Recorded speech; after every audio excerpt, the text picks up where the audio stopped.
Hi, I'm Dr. Sarah Bren. I'm a clinical psychologist and I specialize in family therapy, parenting support, and maternal mental health. I want to talk a little bit about some of the anxiety and some of the sources of anxiety that are cropping up as we move into sort of a transition out of pandemic life. It makes actually a good amount of sense that we're seeing an uptick in anxiety in some kids and in some adults. And I want to explain why that makes sense and also what parents can do to support kids who are having a little more anxiety as we're moving kind of into this new territory.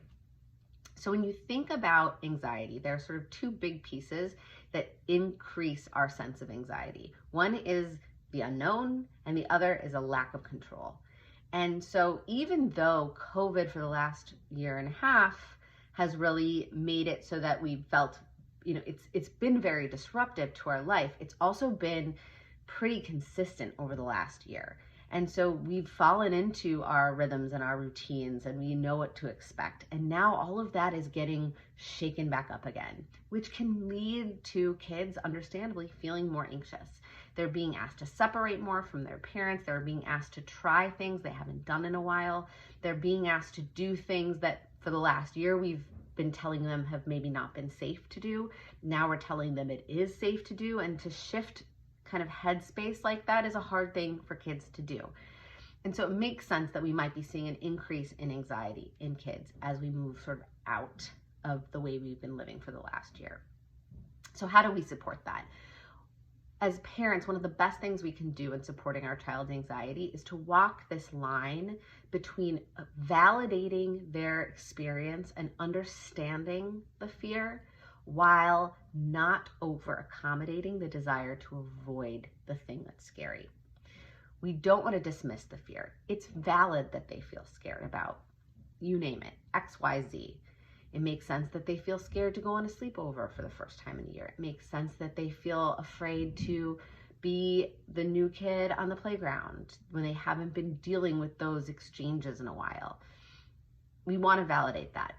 But we also don't want to clear away all of the fearful things in our kids' life. We don't want to collude with the desire to avoid the scary thing, because we want to show them that the thing that they're afraid of, one, it's safe, and it's safe to be afraid, and that we're going to be there with them, but we're gonna go do the thing that's scary because we can do scary things, and we can survive that together, and you're not gonna be alone in that fear.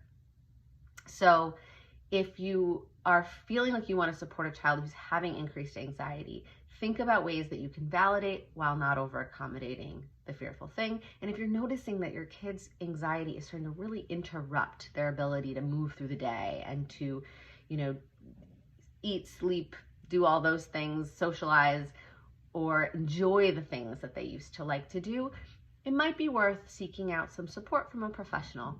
And that can look like maybe your child doing some therapy. It can also look like parents doing therapy to support their child. There's a lot of great ways that parents can actually get resources from professionals that don't require their children to be in therapy. So these are just some of the many options out there. And if you have any questions or you'd like more information on ways that we can support our child through anxiety, feel free to reach out. You can find my website, drsarahbren.com, or you can email me or check me out on Instagram. Take care, and I hope you find this helpful.